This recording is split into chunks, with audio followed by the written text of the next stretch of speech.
할렐루야. 오늘도 새벽에 만난 하나님 오신 여러분들을 우리 예수님의 이름으로 환영하고 축복합니다. 잘 오셨습니다. 함께 기도하겠습니다. 하나님 감사합니다. 한 주간 우리 땡스기빙 주간으로 보내고 있습니다. 하나님 은혜에 감사하는 마음을 갖고 사는 것, 거기서부터 우리 신앙은 출발입니다. 내가 가진 것, 내가 할 수 있는 능력이 아니라 하나님이 주신 것, 그리고 하나님이 이끌어 주신 것만큼 살아가는 것이 우리 인생입니다. 하나님, 이 한 주간을 감사가 끊어지지 않게 하시고 기쁨이 넘쳐나게 하여 주시옵소서. 감사합니다. 예수님의 이름으로 기도합니다. 아멘. 우리에게 주신 하나님의 말씀 같이 나누겠습니다. 열왕기상 17장입니다. 1절에서 7절까지의 말씀을 같이 나누겠습니다.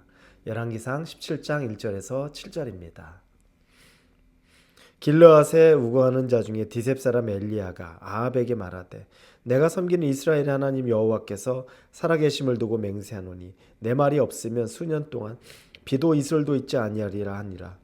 여호와의 말씀이 엘리야에게 임하여 이르되 너는 여기서 떠나 동쪽으로 가서 요단 앞 그리 시냇가에 숨고 그 시냇 물을 마시라. 내가 까마귀들에게 명령하여 거기서 너를 먹이게 하리라. 그가 여호와의 말씀과 같이 하여 곧 가서 요단 앞 그리 시냇가에 머물매 까마귀들이 아침에도 떡과 고기를 저녁에도 떡과 고기를 가져왔고 그가 시냇물을 마셨으나 땅에 비가 내리지 아니하므로 얼마 후에 그 시내가 마르니라. 오늘 말씀의 배경은 북이스라엘 왕 아합 왕 때 이야기입니다. 가장 악한 왕 중에 하나인 아합과 그의 아내 이세벨, 아주 유명하죠. 그때 하나님이 이 악한 아합과 또 그 나라 모든 백성들에 대해서 분노하셨습니다. 그래서 하나님은 엘리야를 통하여서 그 땅에 하나님의 방식의 징계를 내리기로 하십니다. 아합 왕 개인에게도 내리는 징계인과 동시에 또 그 아합을 따르고 또 아합이 죄를 이끌었다면 그 죄 너무너무 쉽게 그냥 받아들이고 살았던 그 백성들에게도 하나님이 진노하신 겁니다. 그 내용은 가뭄입니다. 가뭄은 온 백성에게 다 나타나게 될 것이고, 그리고 이 가뭄은 기한이 정해져 있지도 않습니다. 하나님이 이제 가뭄을 허락하시는 순간에 언제 끝날지도 모릅니다. 그때까지 이슬 한 방울 내리지 않는 가뭄이 생겨지는 것. 정말 이스라엘에게, 북이스라엘에게는 위기 중에 위기입니다. 하나님은 이 징계를 내리기를 작정하셨고 엘리야를 통하여 아합 왕에게 이미 이것을 선포합니다. 이 메시지는 이제 전달된 겁니다. 그리고 그때 하나님의 말씀이 엘리야에게 전해집니다. 엘리야에게 이제 다른 곳으로 피해야 된다는 것을 말해줍니다. 엘리야는 왜 피해야 될까요? 첫째는 엘리야도 가뭄을 맞게 될 겁니다. 엘리야만 가뭄 없는 것 아니라 엘리야도 가뭄을 맞게 될 것이고, 둘째는 이 일을 엘리야가 아합에게 전달함으로 아합이 엘리야를 또 찾아서 해코지할 수 있습니다. 그래서 엘리야를 안전한 곳으로 피하게 하려는 겁니다. 그러니까 가뭄을 피하고 또 아합과 이세벨을 피하게 하기 위해서 하나님이 엘리야를 요단강 앞에 있는 시냇가 그곳으로 옮기게 됩니다. 3절에 보면 너는 여기서 떠나 동쪽으로 가서 요단 앞 그리 시냇가에 숨고 이렇게 나옵니다. 요단 앞에 있는 시냇가, 즉 그리 시냇가로 하나님이 숨으라고 그를 보낸 겁니다. 여러분, 이걸 보면 숨거나 피하는 것도 하나님의 방법입니다.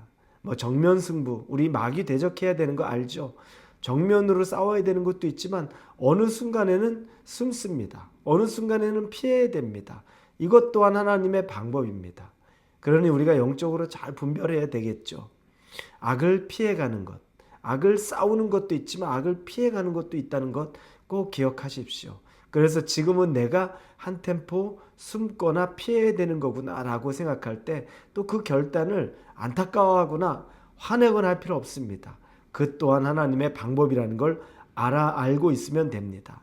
자, 그렇게 해서 그리 시냇가 그쪽으로 숨어 있을 때 그때 하나님이 까마귀를 통해서 음식을 보내준다고 말합니다. 음식 배달이 엘리야에게 가는데, 그런데 배달하는 짐승이 까마귀입니다. 참 신기합니다. 여러분, 까마귀는 사람의 음식 뺏어먹는 존재죠. 사람에게 음식 갖다 주는 존재가 아니지 않습니까? 먹고 있으면 때로는 시체들 이런 것들을 쪼아서 먹고 뺏어 먹는 존재인 까마귀가 사람에게 음식을 배달을 해줍니다. 그리고 또 그 배달해주는 까마귀는 부정한 동물로 취급됩니다. 왜냐하면 모든 죽은 짐승들의 그 고기를 먹기 때문에 율법으로 까마귀는 부정한 새에 속합니다. 그런데 그가 물어주는 음식을 먹으라고 하나님이 말하는 겁니다. 참 오묘합니다. 그리고 방법이 우리가 예상치 못하는 방법입니다. 까마귀에게 뺏기는 게 정상일 수 있는데 오히려 까마귀 것을 통해서 우리가 음식을 먹는 것. 이걸 보면서 저는 하나님의 또 다른 섭리를 보게 됩니다. 계산할 수 없는 방법, 측량할 수 없는 방법, 우리의 예상을 뒤엎는 방법, 까마귀만 들어올 수 있는 그런 공간에 있게 하심으로, 그래서 까마귀만 음식을 가져다 줄 수 있는 그 깊은 곳에 가게 하시고 거기서 살아남게 하신다는 거죠. 놀랍습니다. 여러분, 하나님은 이렇게 일하실 수 있는 분입니다. 엘리야가 상상이나 했겠습니까?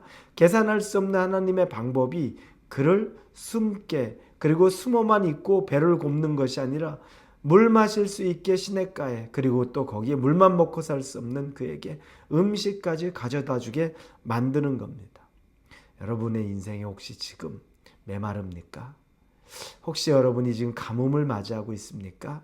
그래서 내가 뭘 먹어야 할까? 내가 어떻게 이 위기를 피해야 될까? 염려로 가득하십니까?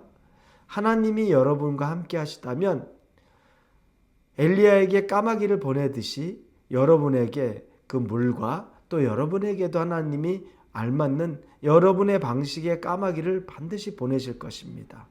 그게 하나님의 섭리입니다.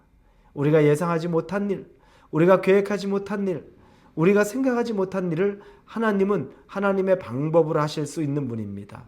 그러니 저나 여러분이 가뭄이라고 그냥 막연하게 너무 두려움에 떨기보다 오히려 하나님이 우리에게 무엇을 어떻게 해주실 것인가를 한번 기대해 보는 건 어떨까요? 생각해 보는 건 어떨까요? 그리고 기도해 보는 건 어떨까요? 그 가운데 하나님이 진짜 일하시는 것을 바라보는, 그래서 그것이 우리의 간증이 되고 우리의 힘이 되고 또 능력이 되는 걸 한번 살아보는 건 어떨까요? 오늘 여러분에게 하나님이 까마귀를 통해 물어다 주는 그 은혜가 넘칠 수 있기를 예수님의 이름으로 축원합니다. 기도합니다. 엘리야를 살리기를 작정한 하나님이 그를 시냇가로 그리고 까마귀를 통한 음식을 주십니다. 그 은혜가 우리에게도 족하게 하여 주시옵고 우리에게도 간증처럼 나타나게 하여 주옵소서. 예수님의 이름으로 기도합니다. 아멘.